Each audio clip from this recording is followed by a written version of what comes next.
This is the Business Files. Behind every business decision lies an investigation worth reopening. So picture this. It's September 3, 2013. You're, looking up at the television in a coffee shop, or maybe you're walking through an airport, and the ticker at the bottom of the screen flashes this insane headline. Microsoft is buying Nokia's mobile phone business. Yeah, it was huge. Right. For anyone who grew up playing Snake on a plastic brick in the late 90s, this was like hearing someone had just bought the moon. It was just totally unthinkable. It really felt like a glitch in the Matrix. Yeah. Because, Nokia was this foundational element of early digital culture. They weren't just some company that made phones. For a really long time, they were the default setting for mobile communication across the entire globe. Exactly. And I know what you, the listener, are probably thinking as we set this up. You think you already know how this tech fable plays out, right? Right. The classic narrative. Yeah, the conventional wisdom is incredibly pervasive. Basically, Steve Jobs walked onto a stage, unveiled the iPhone, Apple swooped in, Android took the rest of the pie, and Nokia, this old, clunky dinosaur, just blindly failed to adapt because they literally couldn't see the future coming. And, that narrative makes perfect intuitive sense. But our mission for this deep dive is to dig into the actual historical evidence. And when you examine the internal memos, the R&D budgets, and the timelines in our stack of sources today, that neat little myth completely shatters. It totally shatters. The data paints a completely different picture. Nokia wasn't surprised by the smartphone revolution at all. They actually saw the entire thing coming from miles away. They really did. The documentation shows Nokia investing heavily in the exact future that eventually destroyed them.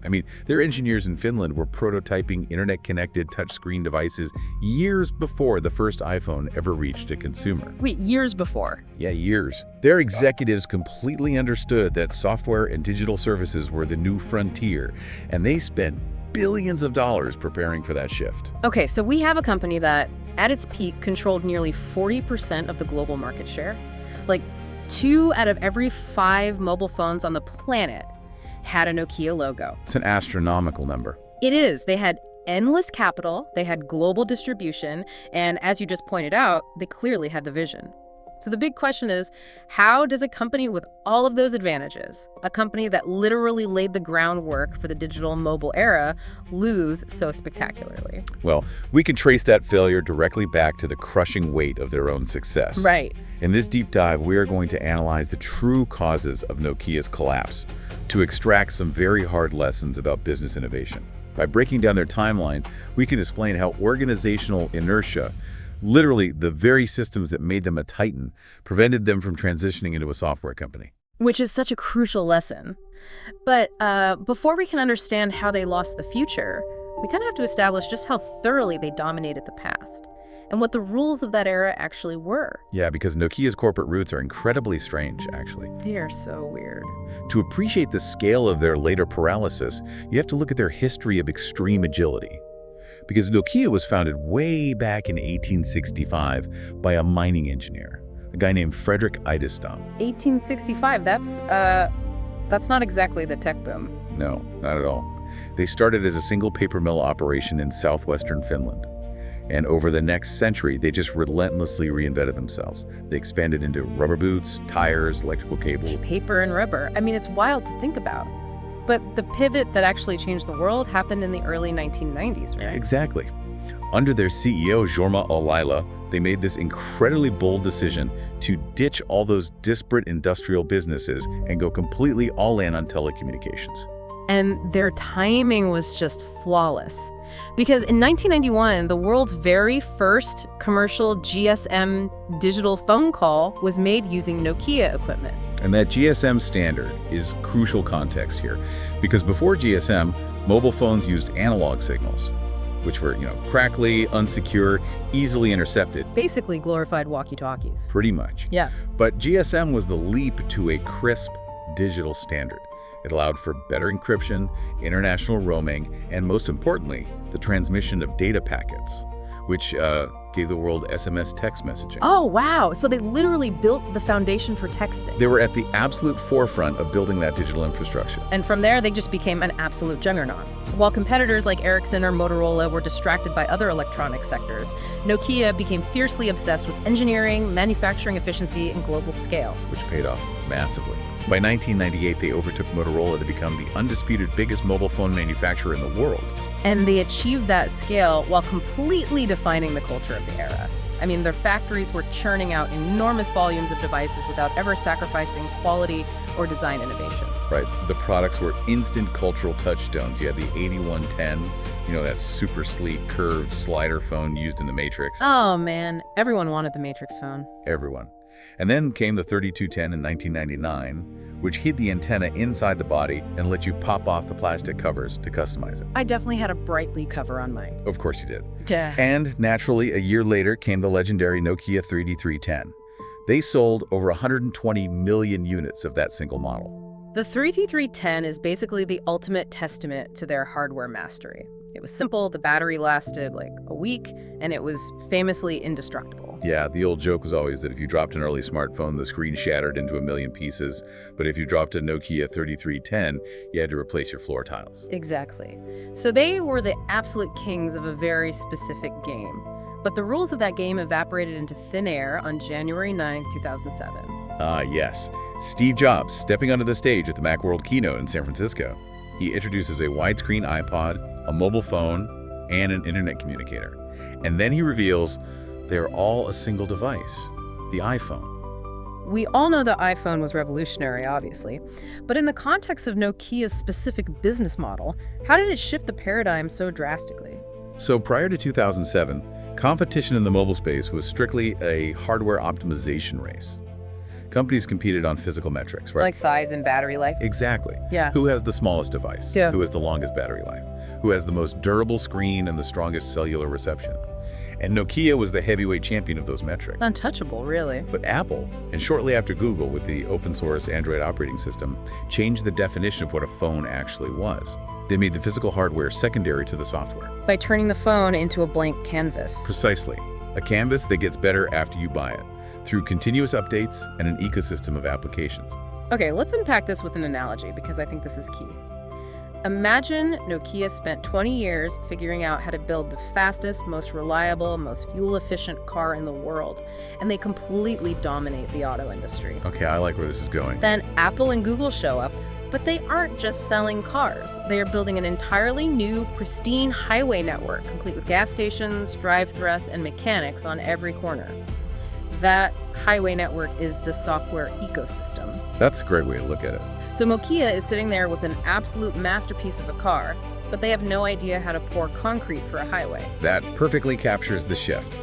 The competitive advantage moved entirely from the isolated device to the ecosystem surrounding it. Yeah. And, a natural assumption would be that Nokia just stubbornly ignored this shift toward software. But our sources, the archives, prove the exact opposite. Yeah, deep inside their headquarters in Espoo, Finland, Nokia's engineers were experimenting with touch interfaces and developing next-generation internet services well before the smartphone era really kicked off. Right. And their executive team was backing that vision with massive capital.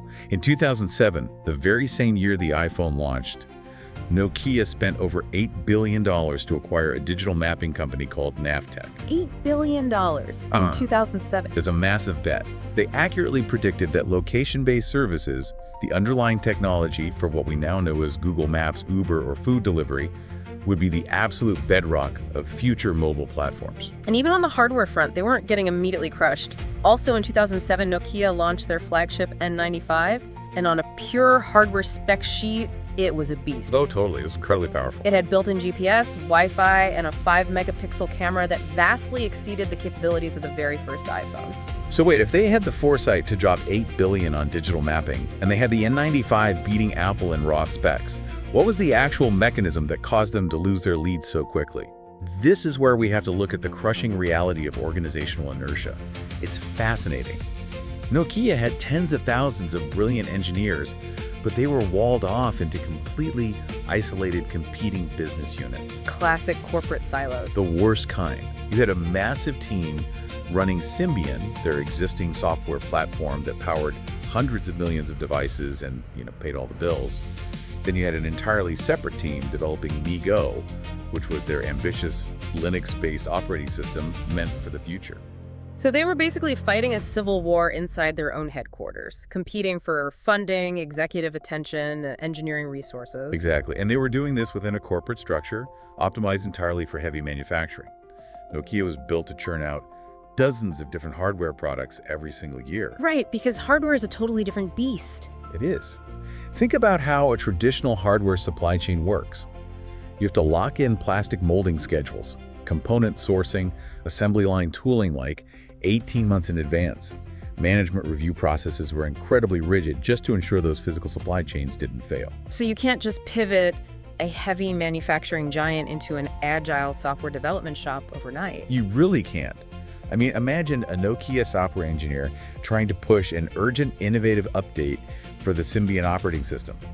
In a modern Silicon Valley company, that code gets reviewed, tested, and pushed to users in a matter of weeks. Or days, even. Right. But inside Nokia, that software update had to be approved by hardware executives to ensure it didn't disrupt the battery life targets or memory constraints of 30 different upcoming phone models. The software team was treated as an accessory to the hardware team. Wow. Yeah, the inertia of their past success actively choked their ability to move at the speed of software. So they could see the destination, but their own corporate bureaucracy tied their shoelaces together. They found themselves trapped in these endless internal debates while the rest of the market hit the gas pedal. The internal tug of war was just paralyzing. Yeah. Management was caught in a loop. They'd ask themselves, do we stick with Symbian? It's aging, but it generates massive revenue. Do we pivot entirely to MeGo?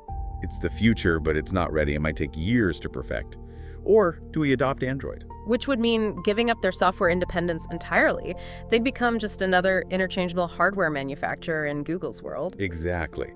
And while Nokia debated, Apple and Android were shipping products and capturing users. The result of Nokia's delay is glaringly obvious in their product line from that era. Take the Nokia N97 in 2009 or the N8 in 2010. Okay, the camera on the N8 was unbelievable for the time. It had this massive sensor that took gorgeous photos. The physical engineering was outstanding, but the devices were fundamentally dragged down by Symbian. And we really have to explain why Symbian was such a liability. Yeah, break that down for us. Symbian was an operating system originally built for physical keypads. It was designed for navigating through deep menus with a directional pad. As touch screens became the norm, Nokia essentially tried to paste a touch interface over a system designed for physical buttons. So it was just a veneer, like a Band-Aid. Pretty much. And compare that to Apple's iOS, which was built from the ground up to be physics-based. It natively understood finger swipes, pinching, and multi-touch gestures. So all that excellent hardware engineering could no longer compensate for a frustrating, clunky user interface. Exactly. But I have to present a counter-argument here. I understand the bureaucracy was thick, but look at Apple. Apple had a wildly successful, multi-billion-dollar iPod business. Steve Jobs knew the iPhone would eventually cannibalize the iPod, but he did it anyway. Why couldn't Nokia's leadership just rip off the Band-Aid, dump Symbian immediately, pour everything into MeGo, and survive the short-term hit? That gets to the absolute heart of the innovator's dilemma. And the difference in scale here is crucial. Apple's iPod was massive, sure. But Nokia's Symbian was running half the world's mobile communication. Half the world? That's a lot of pressure. Ripping off the Band-Aid meant immediately alienating hundreds of millions of current paying customers. It meant cutting off the primary revenue stream that funded their massive R&D budgets. You know, if you're listening to this and you manage a team or run a department, you likely know exactly what this friction feels like. You have quarterly goals to hit, budgets to justify, stakeholders to keep happy, and then someone comes in and tells you to completely break the process that currently pays your salary for a new method that might work in 3 years. It is terrifying. It is, and Nokia was run by professional managers trying to appease shareholders with steady dividends, whereas Apple was run by a founder with absolute authority. Right, Jobs didn't have to answer to anyone in the same way. Exactly. Every strategy Nokia's leadership evaluated solved one problem but created a massive new one. And while they were frozen in fear of cannibalizing their own sales, the ecosystem network effects were compounding for their rivals. Let's break down how that network effect actually operated in practice, because it was really the nail in the coffin. Think of it as a snowball rolling down a mountain. Apple launches the App Store. Because the iPhone interface is intuitive and popular, developers flock there to build applications. And the more apps there are, mobile games, productivity tools, early social media, the more consumers want to buy the iPhone. Exactly. And as the audience grows, it attracts even more developers to build even more apps. It is a massive, self-reinforcing cycle. Android achieved a similar snowball effect by partnering with dozens of hardware makers. So by the time Nokia finally realized that their internal operating systems couldn't catch up, that snowball was a market-crushing avalanche. It was too late. The realization that their internal debates were slowly suffocating the company forces a moment of absolute desperation. In September 2010, they do something unprecedented for a deeply proud Finnish company. They bring in an outsider. Stephen Elop. Yep. Stephen Elop, a former Microsoft executive, takes over as CEO. And Elop realizes very quickly that gradual change is no longer a mathematical possibility. He issues a confidential internal memo in February 2011 that eventually leaks to the public. It goes down in corporate history as the burning platform memo. It is a vivid, terrifying metaphor. He basically tells his employees to imagine a man standing on an oil drilling platform in the middle of the North Sea. The platform is on fire. If you stay on the platform, you will absolutely burn. If you jump into the dark, freezing water, you face a huge risk of drowning, but it is literally your only chance of survival. He was declaring their current business model and the beloved Symbian operating system as the burning platform. They had to jump. And the jump they chose was a massive strategic alliance with Microsoft. Nokia abandoned their own messy software platforms and adopted Windows Phone as their primary operating system. Right. The theory was that combining Nokia's hardware brilliance with Microsoft's deep pockets in software infrastructure could build a legitimate third ecosystem to challenge Apple and Google. And the product of that jump was the Lumia line. Going through the tech reviews in our sources, the Lumia 920, released in 2012, was a genuinely stunning piece of technology. It really was. They used these bright, unpainted polycarbonate bodies that totally stood out from the sea of boring black and silver rectangles. They pioneered optical image stabilization for the camera, allowing for incredible low-light photos. The reviews were nearly universally glowing regarding the hardware. The Lumia proved, without a shadow of a doubt, that Nokia's engineering teams had never forgotten how to build exceptional devices. But going back to our earlier analogy, building the Lumia was like constructing a gorgeous, state-of-the-art mansion in the middle of a complete ghost town. Exactly. It doesn't matter how beautiful the architecture is if there are no roads leading to it, no grocery stores nearby, and none of your friends can come visit. That is the ecosystem trap in its purest form. You would walk into a carrier store in 2012, pick up this bright yellow Lumia 920, play with the amazing camera, scroll through the incredibly smooth Windows interface, and then you'd ask the fatal consumer question, can I get Instagram on this? And the answer was often no. Or, a promise that a third-party knockoff app might arrive in 6 months. Which is just brutal. Software developers were entirely focused on iOS and Android because that was where hundreds of millions of users already lived. Microsoft and Nokia were pouring billions into Windows Phone, but they simply couldn't attract the developers to build out that digital highway system. Consumers had already invested their time, purchased their apps, and synced their data within the Apple and Google ecosystems. Looking at this timeline, it's very easy to point the finger at Stephen Elop and Microsoft. It feels like this outside executive came in, forced them onto a doomed software platform, and essentially dismantled a Finnish national treasure. A lot of people still feel that way, but the historical evidence suggests a much colder reality. The Microsoft partnership didn't kill Nokia. It merely exposed how completely starved of oxygen they already were. Wow. Yeah, it revealed how few strategic options were left after years of organizational delay. The industry's center of gravity had decisively shifted. Having the best camera or the most durable screen was still necessary to compete, but it was no longer sufficient on its own. No single piece of hardware, no matter how beautifully designed, could overcome the years of accumulated ecosystem momentum that Apple and Google had built while Nokia was busy fighting turf wars in their own boardrooms. Exactly. By 2013, the ecosystem trap had completely starved Nokia's mobile division, leaving their market share decimated and their profits shrinking. Even their budget phones were losing out to cheap Android alternatives. The financial reality left them with virtually no choice. leading directly to that television ticker in September 2013. Microsoft buys Nokia's device business. So we've looked at the evidence, we've explored the internal friction, the rigid supply chains, and the brilliant hardware dragged down by the lack of an ecosystem. Based on our stack of sources, what is the final verdict on the fall of Nokia? We find them not guilty of the most common charges. They did not lack engineering talent. They did not fail to predict the smartphone revolution. They saw the future of mobile internet and digital mapping quite clearly, actually. So what are they guilty of? They are guilty of failing to reorganize a deeply ingrained, highly successful operating model before it became an anchor. They couldn't dismantle their own bureaucracy fast enough to match the speed of the market. For you, the listener, navigating your own career, managing a team, or building a business, this is really the ultimate takeaway. The greatest danger to a highly successful enterprise isn't always an external blind spot or a sudden technological leap. Sometimes the most dangerous threat is the very set of habits, the very organizational inertia that made you successful in the first place. That's spot on. Disruption rarely announces itself with collapsing sales and blaring sirens. It usually begins quietly in a boardroom while quarterly profits are still breaking records. Surviving the future requires more than just predicting it. It requires the agility to become the kind of organization the future demands, even if it means tearing down the structures that built your past. Thank you for joining us on this deep dive. As you go about your week, I want you to look around at the titans of industry today. Look, the massive tech monopolies, the legacy auto giants transitioning to electric, the sprawling streaming empires. There are a lot of them out there right now. There are. And you have to wonder, which of the world's most successful companies right now is secretly trapped by their own success? Who is perfectly optimizing a business model that is, at this very moment, quietly becoming obsolete? Because as we've learned from that flashing television screen in 2013, seeing the future and surviving it are two entirely different things.